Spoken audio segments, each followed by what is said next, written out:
কদিন একটানা বৃষ্টিতে বাড়িতে বসে থাকতে থাকতে ভাবছিলাম যে কি বানাবো। তো বাড়িতে ছিল একটা মোচা, তাই সেই মোচা দিয়ে আজকে চপ বানাবো। দেখো, প্রথমে কড়াইতে তেল গরম করে তার মধ্যে পেঁয়াজ কুচোনো আর লঙ্কা কুচোনাগুলো দিয়ে দিলাম। এটা ততক্ষণ ভাজা হতে থাক। তারই মধ্যে আমি একটা জায়গাতে মোচাকে আর আলুকে সিদ্ধ করে সেটাকে ম্যাশ করে নিয়েছি। পেঁয়াজ আর লঙ্কার যখন কালারটা একটু চেঞ্জ হয়ে যাবে তারই মধ্যে দিয়ে দেবো আমি রসুন বাটা।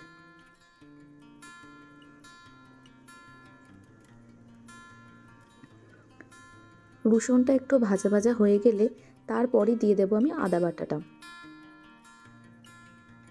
আদা আর রসুন ভালো করে ভেজে নেব যতক্ষণ না আদা রসুনের কাঁচা গন্ধটা চলে যাচ্ছে। আদা রসুনের কাঁচা গন্ধটা চলে গেলে তারই মধ্যে একে একে মিশিয়ে নেব হলুদ গুঁড়ো, লঙ্কা গুঁড়ো আর জিরে গুঁড়ো।